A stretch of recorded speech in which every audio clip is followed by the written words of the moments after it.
Une Bible, du café, ça va, je suis heureux. Je suis dans mon bureau, j'ai pas de masque, tout va bien. J'ai une santé qui va à peu près pas mal en ce moment. Donc on va dire ça va. Et vous? Est-ce que ça va? Ah, c'est sûr, c'est pas l'année dont on a rêvé quand on s'est souhaité la bonne année le 31 décembre au soir ou le 1er janvier 2020. Vous vous rappelez? Quand on s'est souhaité de la réussite au niveau du travail, au niveau scolaire. On s'est aussi souhaité, peut-être pour certains, trouver un mari ou une femme. C'est plus compliqué en ce moment puisqu'on est confiné tout le temps, la moitié de l'année. On s'est souhaité un enfant, alors certains en ont eu et c'est chouette, mais on s'est souhaité aussi, vous savez ce qu'on souhaite surtout, ce qu'on ajoute à la fin, et surtout la santé. Aïe aïe aïe, voilà, c'est mal barré. Alors cette année, c'est vrai, elle est un peu particulière et ça continue en fait. On ne sait même pas si on va pouvoir faire les fêtes de Noël en famille. Eh ben, c'est comme ça. Qu'est-ce que vous voulez?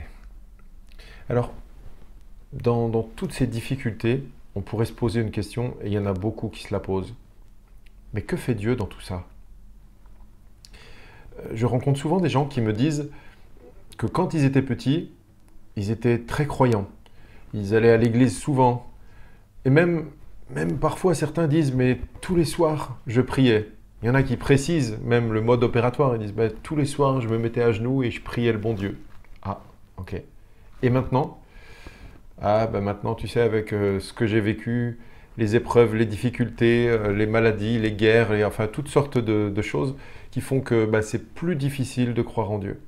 Et alors, malheureusement, beaucoup de ces personnes qui croyaient vraiment en Dieu quand elles étaient petites, eh bien, beaucoup de ces personnes ont laissé leur foi, ont tout abandonné et pensent que Dieu n'existe pas ou que Dieu est méchant, que Dieu ne les aime plus. Mais vous savez quoi? Il y a quelque chose aussi, c'est que même parmi les gens qui continuent à fréquenter l'Église, même parmi nous en fait, ça nous arrive d'avoir des hauts et des bas. On n'est pas toujours au top de notre forme spirituelle. Les chrétiens et les pasteurs aussi, tous ceux qui sont engagés dans une église, en fait, tous ceux qui ont la foi, ne sont pas toujours sur une pente qui monte, qui monte, qui monte, et puis, ou toujours au top. Il arrive qu'on ait des moments de doute, des moments de difficulté, et ça fait partie de la vie chrétienne normale. Peut-être c'est une révélation pour certains d'entre vous. Oui, ça fait partie de la vie chrétienne normale. C'est sûr que ça serait mieux d'être au top. C'est sûr que ça serait mieux d'être toujours heureux, plein de foi, plein de confiance, plein de joie. Mais il n'y a pas que ça dans la vie. Et on va voir ça ce matin au travers d'un psaume. D'un psaume de quelqu'un qui, justement, a vécu ce même genre de questions difficiles dans son cœur. L'impression que Dieu l'a abandonné. L'impression que ça va durer toujours. Et avec ces questions, mais Dieu, pourquoi tu fais rien? Pourquoi tu ne me délivres pas? Pourquoi je souffre en fait? Jusqu'à quand tu vas te cacher? Ce genre de questions, on les trouve régulièrement dans les psaumes. D'ailleurs, si vous avez loupé la série de prédications sur les psaumes, c'était durant cet été, je vous rappelle, au mois de juillet et au mois d'août. Vous pouvez les retrouver sur ma chaîne YouTube. Mais donc, on voit cet homme dans le psaume 77 qu'on va voir aujourd'hui. C'est un homme qui s'appelle Asaph et qui se pose beaucoup de questions. Comme nous, il serait sans doute capable de dire que Dieu ne change pas. Les chrétiens le disent souvent, Jésus-Christ est le même hier, aujourd'hui et pour l'éternité. On le dit, on le croit, et parfois dans la pratique, dans notre fort intérieur, on a quelques doutes et on en souffre en plus. On n'ose pas trop en parler parce que c'est pas très politiquement correct de dire qu'on a des doutes ou qu'on a des inquiétudes. Mais donc nous allons méditer aujourd'hui ce psaume 77 pour voir comment en fait cet homme s'en est sorti finalement de ces questions difficiles. Je vous propose de regarder donc psaume 77. Nous lisons déjà au verset 1. Au chef de chœur, d'après Jeduthun, psaume d'Asaph. Ma voix s'élève vers Dieu et je crie. Ma voix s'élève vers Dieu et il m'écoutera. Vous voyez que le verset 2 nous montre la confiance d'Asaph. On dirait qu'il sait que Dieu est là, que Dieu l'écoutera. Il affirme cela et ça fait du bien de dire, oui, ma voix s'élève vers Dieu et il m'écoutera. Quand je suis dans la détresse, je cherche le Seigneur. La nuit, mes mains se tendent vers lui. Sans se lasser, je refuse toute consolation. Je me souviens de Dieu et je gémis. Je médite et mon esprit est abattu. Waouh! C'est dur pour un croyant de vivre dans une telle situation, de dire je refuse toute consolation en fait. Ça veut dire qu'il refuse les consolations que peuvent lui apporter les amis, les plaisirs de la vie, la nourriture, les rencontres, toutes les choses qui peuvent être agréables sur terre. En fait, il ne veut aucune consolation. Ce qu'il veut, c'est Dieu. Peut-être c'est aussi ce que certains parmi nous voudraient. Je veux Dieu, rien d'autre. Je veux le connaître. Je veux apprendre à le connaître. Je veux le ressentir. Je veux l'entendre. Je veux le sentir dans mon cœur. Je veux sentir sa présence. Et le psalmiste dit, eh bien, je me souviens de Dieu et je gémis. En fait, c'est exactement ce que je disais en introduction tout à l'heure. Des gens qui ont connu Dieu et qui ne le connaissent plus vraiment ou qui ont l'impression que Dieu a disparu. Et du coup, ça crée une frustration terrible. Un peu comme quelqu'un qui aurait... la comparaison est très mauvaise, d'accord, mais comme quelqu'un qui aurait goûté, par exemple, le meilleur gâteau du monde, la meilleure pâtisserie. Je ne sais pas ce que vous aimez, vous. Moi, j'aime bien la tarte au citron meringuée, par exemple. Mais imaginez, vous avez goûté ça, vous avez trouvé ça excellent, et puis, il n'y a plus de citron du tout dans le monde. Les citrons sont... C'est un fruit en mode d'extinction, il n'y en a plus du tout. Et vous vous souvenez de ça et... Ouais, je sais, ça n'a rien à voir, hein, parce que c'est pas si dur que ça. Mais remarquez, quand on a annoncé il y a quelques mois qu'il y aurait peut-être bientôt plus de chocolat, parce que, je sais plus, enfin, les fèves de cacao, on en trouvait de moins en moins, et il y aurait peut-être plus de chocolat, ou que le prix du chocolat multiplierait par 2, 4 ou 6, il y en a qui commençaient à être frustrés, hein, parce que tellement accro au chocolat. Ben, est-ce que vous êtes accro à Dieu? Est-ce que si vous ne ressentez plus sa présence, si vous avez l'impression qu'il n'est plus là, est-ce que vous gémissez comme Asaph? Je gémis, je ne veux aucune consolation. Je médite et mon esprit est abattu. Avoir l'esprit abattu, c'est dur. Et peut-être parmi nous, il y en a qui sont comme ça. Et on ne prend pas ça à la légère, en fait. On aimerait pouvoir s'aider, s'entraider quand quelqu'un vit dans l'abattement. Ben voyons pourquoi il est abattu, en fait, Asaph. Tu tiens mes paupières ouvertes, je suis troublé, incapable de parler. Tu tiens mes paupières ouvertes, ça veut dire en fait, il a les yeux toujours ouverts et il n'arrive pas à dormir. Vous savez, comme ces nuits où on est tellement agité, tellement on pense à des choses. Alors si c'est des choses bonnes, ben, c'est pas si grave que ça, mais il y a des fois, c'est parce qu'on est troublé, agité, angoissé, on pense à l'avenir, on est inquiet, on pense à des tas de choses. Et en fait, on n'arrive pas à trouver le sommeil. Ici, tu tiens mes paupières ouvertes. Je suis troublé, incapable de parler. Je pense aux jours lointains. Ah, ça fait si longtemps. Aux années passées, je me souviens de mes chants pendant la nuit. Je médite dans mon cœur et mon esprit s'interroge. Et que dit son esprit? Quelles sont ses interrogations? Le Seigneur me rejettera-t-il pour toujours? Ne se montrera-t-il plus favorable? Sa bonté est-elle définitivement épuisée? Sa parole a-t-elle disparu pour l'éternité? Dieu a-t-il oublié de faire grâce? A-t-il, dans sa colère, retiré sa compassion? Ce genre de questions, mes amis, on n'ose pas les poser à nos frères et sœurs chrétiens, à ceux qui ont la foi comme nous, parce que c'est des questions qui semblent montrer un doute terrible. Doute pas forcément du fait que Dieu existe, mais du fait qu'il nous aime. Est-ce qu'il nous aime encore?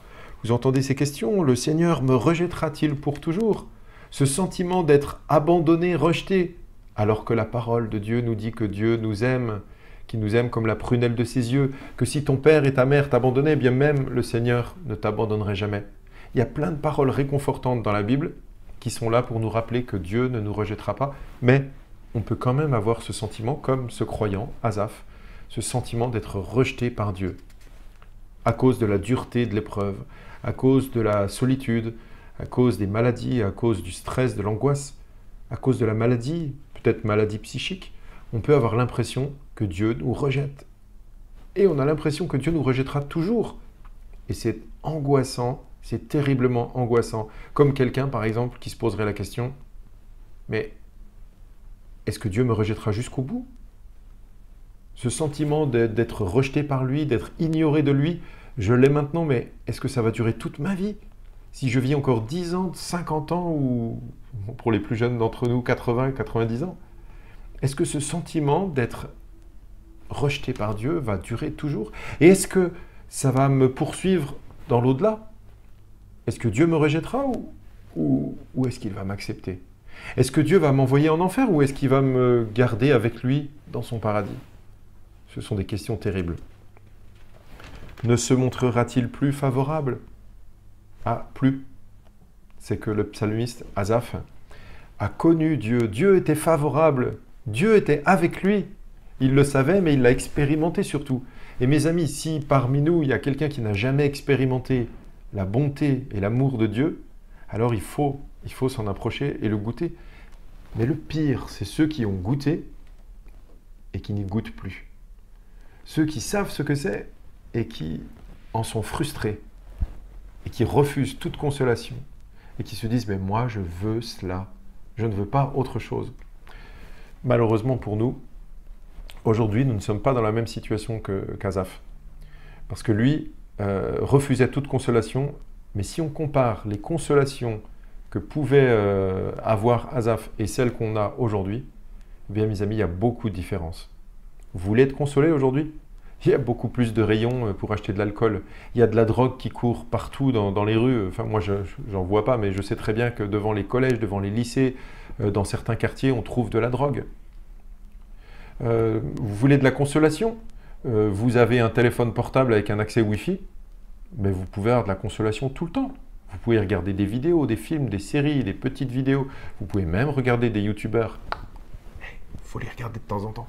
Mais vous pouvez regarder des tas de choses. Vous n'êtes jamais seul en fait. Le problème, c'est qu'en étant tout le temps sur des réseaux sociaux, sur des vidéos, sur des jeux, sur des choses comme ça, en fait, on oublie de trouver la connexion avec Dieu. On oublie de prendre du temps pour être avec lui et finalement on trouve une consolation, mais maigre consolation. Pour qui a connu l'amour et la bonté de Dieu, la présence de Dieu, mais tout cela c'est qu'une maigre consolation. C'est faible à côté. Dieu est meilleur que tout cela. Alors je ne dis pas qu'il faut abandonner tout cela, mais quand on passe tout son temps là-dedans, eh bien on passe à côté de quelque chose. Par exemple, on n'a pas forcément envie de lire la Bible. Hein, si on a un jeu vidéo et qu'on a envie de marquer des points, battre un record, des fois, lire un texte de la Bible, on n'a pas l'impression qu'on va marquer des points, battre un record, mais pourtant, c'est une nourriture qui nous fait tellement de bien. Je vous encourage à essayer. Essayez de couper le Wi-Fi, essayez de couper le téléphone, de le mettre en mode avion, essayez de laisser les télécommandes, laisser toutes les distractions et prendre du temps pour voir si Dieu ne pourrait pas répondre à vos prières et vous faire du bien. Sa bonté est-elle définitivement épuisée? Eh bien là aussi, Asaph avait l'habitude de voir Dieu bon. Il le connaissait. Et là, c'est fini. C'est fini. Et il en a marre. Il aimerait bien que ça recommence. Sa parole a-t-elle disparu pour l'éternité? Alors, il ne parlait pas forcément de sa parole écrite, parce que ça, il l'a toujours. Mais sa parole, le fait que, sans doute, Asaph a pu parfois entendre Dieu, le consoler, le parler, être dans son cœur. Bon, il y en a peut-être parmi nous qui trouvent ça un peu bizarre, mais c'est possible en fait. Dieu a-t-il oublié de faire grâce? Nous savons que Dieu est un Dieu de grâce.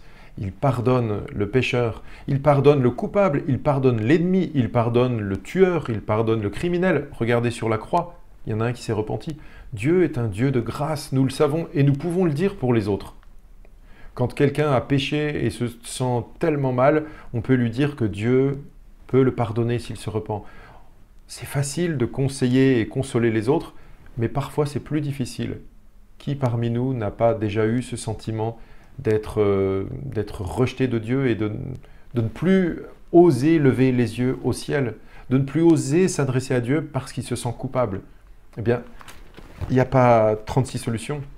Le meilleur, ce n'est pas de rester dans cette situation, de se sentir coupable et accusé, harassé, collé contre un mur. Non, le mieux, c'est de s'approcher de Dieu et de dire simplement « Père, je reconnais que tu es un Dieu de grâce, moi je suis un pécheur, je me suis détourné de toi, j'ai fait ceci ou j'ai fait cela. » Le dire vraiment et demander pardon pour la chose précise à laquelle on pense, pas dans le vague, mais précisément, Seigneur, pardonne-moi pour telle chose, pour telle pensée, pour telle action, et redonne-moi la joie du salut, redonne-moi ta grâce, fais-moi encore vivre ton salut. Ah, a-t-il, dans sa colère, retiré sa compassion? C'est Asaph a l'impression que Dieu n'est qu'un Dieu de colère. Oui, Dieu est en colère quand quelqu'un se détourne de lui. Dieu est en colère contre le péché, mais celui qui se repent et qui revient vers lui, Dieu n'est plus en colère. La colère est finie, on est pardonné, gracié, racheté. Et donc, se sentir toujours avec ce sentiment que Dieu est en colère contre nous, c'est terrible, ça fait peur, ça met mal à l'aise. Et on se met à la place d'Asaph, il vit vraiment un sale moment. Ceux qui n'ont pas l'habitude de lire les psaumes doivent se dire, tiens, je croyais que les psaumes, c'était des paroles comme j'aime Dieu, Dieu est mon rocher, Dieu est ma force. Alléluia, il est grand, il est fort, je l'aime, je suis joyeux. Quand on me dit d'aller dans la maison de Dieu, oui, ça c'est les psaumes. Mais les psaumes, c'est aussi ça. Et alors voyons comment il va s'en sortir. Eh bien, Asaph va prendre conscience de ce qui fait véritablement sa souffrance. Eh bien, lisons au verset 11. Je me dis, ce qui fait ma souffrance, c'est que la main droite du Très-Haut n'est plus la même.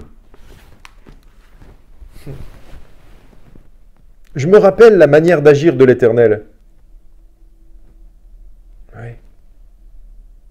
En fait, il a l'impression que ce qui fait sa souffrance, c'est que la main droite du Très-Haut, c'est-à-dire de Dieu, n'est plus la même. Quand il dit la main droite, bon, c'est ce qu'on appelle un anthropomorphisme, c'est-à-dire qu'on prête à Dieu des caractéristiques humaines. Dieu n'a pas une main, en vrai, mais il voit comme la main de Dieu agir. Et cette main de Dieu, la main droite, c'est celle qui agit, qui devrait le délivrer, l'aider, le secourir. Eh bien, c'est ce qu'elle faisait avant, mais maintenant sa main droite a changé. Elle n'est plus la même. Donc, Dieu n'agit plus. Dieu n'est plus bon. Dieu n'est plus amour. Dieu n'est plus consolation. Dieu n'est plus grâce. Dieu n'est plus consolation. Dieu n'est plus compassion. Dieu n'est plus bonté. Dieu est absent. Dieu me fait souffrir. Dieu... Voilà les sentiments qui animent Asaph. Et quand il dit, ben voilà, c'est à cause de ça que je souffre, il croit avoir trouvé la solution. Et si on s'arrête là, et si on fait ça, on peut rester des semaines, des mois et des années à souffrir ainsi, inutilement. Mais merci Seigneur, on a la parole, la Bible.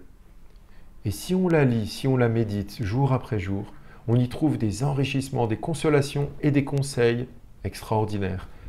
Vous voulez que je m'arrête là? La méditation de ce psaume 77, je m'arrête là, je vous mets un dernier chant et vous êtes complètement abattu et vous dites « Mais il nous a dit qu'il y avait des problèmes et il nous a même pas dit comment on peut s'en sortir. » Eh bien, la résolution, en fait, se trouve dans ce psaume 77. Souvent, les psaumes sont comme ça. Il y a une partie où le psalmiste, c'est-à-dire celui qui écrit le psaume, on l'appelle comme ça, le psalmiste, il dit ce qu'il souffre, ce qui ne va pas, il dit son malheur, des fois même il accuse Dieu d'être à l'origine de son malheur, des fois il ose dire ce qu'il sent vraiment à Dieu. Il ne fait pas juste des prières toutes faites comme Seigneur je t'adore, je t'aime et tout, alors qu'il ne le pense pas, ça n'a pas de sens. Il dit réellement ce qu'il pense et c'est un encouragement que je vous adresse et que les psaumes nous adressent à tous. Ben, soyons vrais devant Dieu, disons-lui ce que nous ressentons. Seigneur, je veux te dire clairement ce que je ressens, ce que je suis. Je te raconte ce que je vis à l'intérieur. Je te dis ma souffrance, je te dis mon désespoir, je te dis ma peur d'aller en enfer par exemple, je te dis mes doutes, je te dis mon envie de pécher, je te dis oh pardonne-moi Seigneur, je te raconte tout. Et donc la solution, vous la voulez? Bon, allons-y. Donc, je me rappelle la manière d'agir de l'Éternel. Oui, je veux me souvenir de tes miracles passés. Ah, je veux me souvenir de tes miracles passés. Ça veut dire qu'Asaph, quand il a raconté que Dieu était bon, plein de compassion, plein de grâce, et puis tout cela, il était nostalgique et ça le frustrait de ne plus le voir. Et là, il passe à une autre dimension, il veut s'en rappeler pour pouvoir se faire du bien et s'encourager et dire mais en fait, s'il était comme ça, j'ai tort. Il n'a pas changé en fait. J'ai beau avoir dit ce qui fait ma souffrance, c'est que la main droite du Très-Haut n'est plus la même. Finalement, en repassant dans mon cœur tous les miracles du passé, tout ce que Dieu a fait, alors je vais être encouragé. Et ça va me faire du bien et je vais dire mais c'est ce Dieu-là qui n'a pas changé, qui est toujours le même. Eh bien, voilà ce que fait Asaph et voilà ce que je vous encourage à faire. Je veux me souvenir de tes miracles passés. Quels sont les miracles passés que connaît Asaph? Eh bien, ce que Dieu a fait dans sa vie, ce que Dieu a fait dans son peuple, du temps de son vivant, mais aussi ce qu'il a fait, par exemple la traversée de la mer Rouge, la sortie du peuple d'Égypte, l'installation dans le pays de Canaan, comment Dieu a béni un tel et un tel. Tout cela, il le connaît.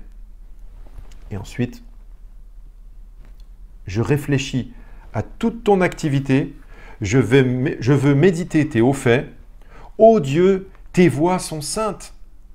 Quel Dieu est grand comme Dieu. Tu es le Dieu qui fait des miracles. Waouh! Si vous prenez la fin de ce psaume, là on n'est pas tout à fait à la fin, hein, je ne vais pas aller jusqu'au bout, mais ce passage-là, par rapport au début, c'était très pessimiste, c'était très décourageant. On avait l'impression qu'on s'enfonçait plus bas que terre. On creusait un trou et on s'enfonçait dedans, on recouvrait de la terre. Et là, on a l'impression qu'on s'élève vers Dieu. Oui, Dieu, tes voies sont saintes. Quel Dieu est grand comme Dieu. Tu es le Dieu qui est... Non, tu es le Dieu qui fait des miracles. Pas tu es le Dieu qui faisait des miracles et tu n'en fais plus, oh mon Dieu, oh là là. Non, tu es le Dieu qui fait des miracles. En fait, Asaph repasse dans son cœur les bontés de Dieu passées. Il compte tous les bienfaits de Dieu et en les comptant, il les repasse devant ses yeux, comme ce chant qu'on va écouter juste après, vous vous en doutez, compte les bienfaits de Dieu, mets-les tous devant tes dieux et tu verras, en adorant, combien le nombre en est grand. Oui, Dieu est grand et il a fait des miracles. Alors je vous encourage à faire comme Asaph.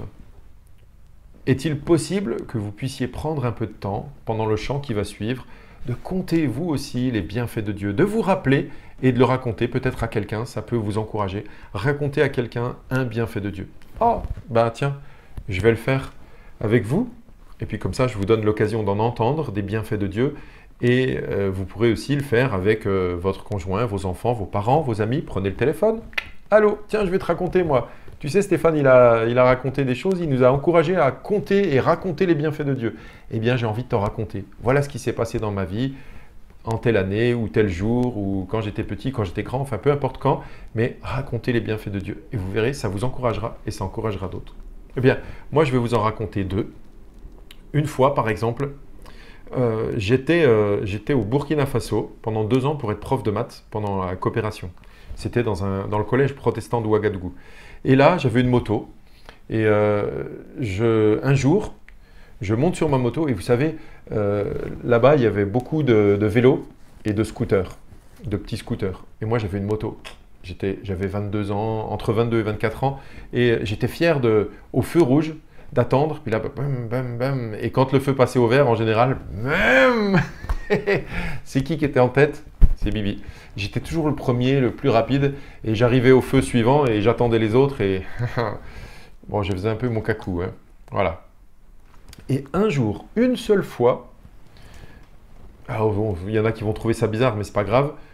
Je suis à un feu, je vais pour démarrer de chez moi en fait, et au moment où je démarre de chez moi en moto, j'avais peut-être 4-5 km à faire, il y avait pas mal de feu, et là, dans ma tête, je ne sais pas comment expliquer ça, les non-croyants vont trouver que je suis fou, mais c'est pas grave.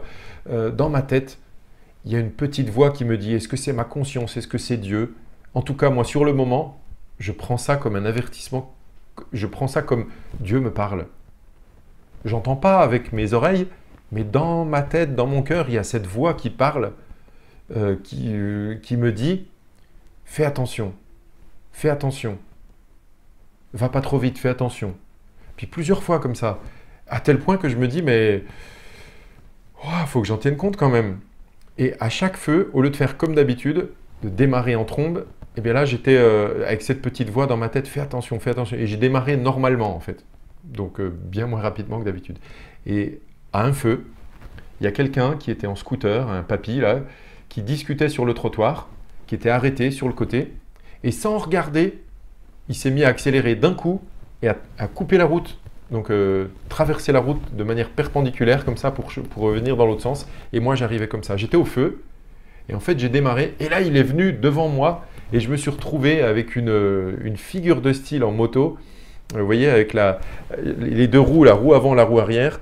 La roue avant a continué comme ça. La roue arrière a fait... J'ai failli taper le bonhomme. Et comme ça, couché, pas complètement à terre, mais... Boum. Et je suis passé limite. J'ai la moto casse-couille comme ça. Et je me suis arrêté. J'ai regardé le gars. Je dis, wow! Et en fait, j'ai trouvé ça impressionnant. Parce que ce gars-là, j'ai pu l'éviter tout juste parce que j'allais vraiment pas trop vite par rapport à d'habitude. Si j'avais foncé comme d'habitude, je pense que je serais rentré en plein dedans. Pour moi, ça a été un bienfait de Dieu. Quand ça s'est passé, j'ai dit, Dieu m'a averti et je suis tellement reconnaissant de ne pas finir à l'hôpital. Un deuxième bienfait de Dieu, un jour, j'étais jeune chrétien et je voulais trouver un travail pour l'année scolaire suivante. Je voulais trouver un travail et j'avais envie de trouver un travail de surveillant la nuit, vous voyez, dans un internat ou pion dans un collège. Mais le mieux, l'idéal, c'était surveillant la nuit parce que ça me permettait de travailler le soir et puis de surveiller la nuit. Mais la nuit, on dort quand même. Et donc, j'avais fait ce plan-là et c'était au mois de mai. Un jour, début mai, je crois, je me suis mis à genoux dans ma chambre d'étudiant. J'avais pas de travail, donc pour l'année suivante, j'étais en logement étudiant, mais c'était un peu cher et je m'étais dit, il faudrait que je trouve un logement, l'idéal, donc surveillant la nuit. Je me mets à genoux, je prie ce matin-là et jamais j'avais prié pour ça et je prie ce jour-là. Je demande à Dieu, Seigneur, aide-moi, j'ai besoin, enfin je lui exprime mon besoin vraiment. J'aimerais un travail, j'aimerais pouvoir payer mon logement, enfin il faudrait que je trouve, j'exprime mon souci quoi. J'ai pas de logement pour l'an prochain, ça coûte cher, voilà. Comment je vais m'en sortir financièrement, je ne sais pas. Et ce jour-là, j'étais entre midi et 2 en train de passer dans un couloir devant un petit bureau d'embauche pour étudiants. Et au mois d'octobre ou novembre, j'étais allé dans ce petit bureau d'embauche et j'avais rempli une fiche. Donc c'était pour embaucher des étudiants. J'avais rempli une petite fiche et j'avais bien sympathisé avec la secrétaire. Et elle m'avait demandé dans cette fiche de dire quels étaient mes hobbies, ce que je voulais. Et donc j'avais comme ça pu donner des cours de guitare et des cours de maths parce qu'elle m'appelait régulièrement pour me proposer des cours en fait à des jeunes autour de la fac. Et puis j'avais mis aussi en bas, j'aimerais bien être pion ou surveillant d'internat, ça m'arrangerait bien. Eh bien, ce jour-là, je passe dans le couloir devant ce petit bureau d'embauche. Je ne suis pas en train de penser, tiens, il faudrait que j'aille voir si je trouve un logement ou du travail et tout. Je passais juste devant comme ça et en parlant, j'étais avec un copain, je passe et là, j'entends mon nom, Monsieur Polegato. Je dis, c'est bizarre, il n'y a personne dans le couloir à part mon copain et moi. Et donc, je me dis, tiens, ça doit être dans le petit bureau d'embauche. Donc, je frappe à la porte, j'ouvre. Et la dame du bureau d'embauche me dit, Monsieur Polegato, entrez. Vous savez quoi? Je viens d'avoir un appel d'un internat, le Krebs. Vous savez, c'est les sportifs de haut niveau. C'était à 1 kilomètre à peu près de la fac. Et elle me dit, ils viennent de m'appeler, ils ont besoin de surveillants pour leur internat. Donc, si vous voulez, allez-y, ils vous attendent. Oh, Je dis, c'est incroyable. Je dis, merci, j'y vais. J'y suis allé en courant, je suis arrivé là-bas. Le directeur du Krebs me reçoit dans son bureau.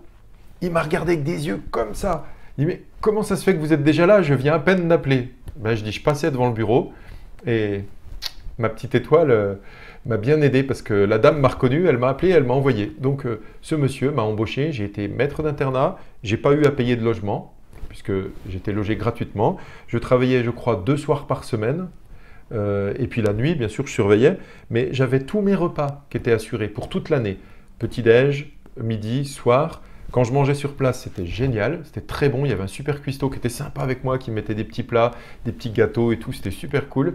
Et puis, quand je mangeais au Resto U, le directeur du Krebs m'a dit, c'est pas normal que vous payiez vos repas puisque vous êtes là embauché par nous. Donc, je vous donne des tickets Resto U. Quand vous n'en avez plus, venez vers moi, je vous en donne. Comble du comble. La lingère me dit, c'est pas prévu dans votre contrat, mais si vous voulez, vous me donnez votre linge, un peu plus, un peu moins, c'est pareil pour moi. Elle me lavait mon linge gratuitement, puis elle me le repassait, et puis elle me le donnait. Donc j'étais vraiment au petit soin. Et le directeur du Krebs m'a aussi proposé que je donne des cours de maths à certains élèves en difficulté. Waouh! J'ai prié le matin, et à 14 h par là, 15 h, j'avais déjà la réponse à ma prière et j'avais un job pour l'année suivante et c'était vraiment merveilleux. Ça fait du bien de se rappeler combien Dieu est bon dans nos vies. Je vous invite à faire la même chose et peut-être comme ça, au lieu de passer votre journée ou vos semaines ou tout le confinement à dire comme le psalmiste sa parole a-t-elle disparu? A-t-il oublié de faire grâce? A-t-il retiré sa compassion? Au lieu de dire ça, peut-être vous finirez par dire je réfléchis à toute ton activité. Je veux méditer tes hauts faits. Ô Dieu, tes voies sont saintes. Quel Dieu est grand comme Dieu? Tu es le Dieu qui fait des miracles. Dites-le, partagez-le avec d'autres et que Dieu soit béni par ces moments où il va nous encourager vraiment. J'aimerais beaucoup entendre certains qui m'appellent moi. Ça me ferait tellement plaisir. Appelez-moi pour me dire, voilà, moi, j'ai quelque chose à te dire, Dieu est bon envers moi, voilà ce qui s'est passé. Faites-le, mais appelez aussi d'autres, vos frères, vos sœurs, vos amis. Appelez pour dire combien Dieu est bon avec vous. Bye bye. Bon, on termine par un dernier chant et puis on se dit à dimanche prochain. Le dernier chant, vous vous rappelez? C'est bon, je vous l'ai déjà annoncé. Compte les bienfaits de Dieu et tu verras justement que Dieu est grand. Et donc pendant le dernier chant, je vous invite à vous saluer dans la fenêtre de chat et aussi à en profiter pour compter les bienfaits de Dieu. Bye bye, à bientôt.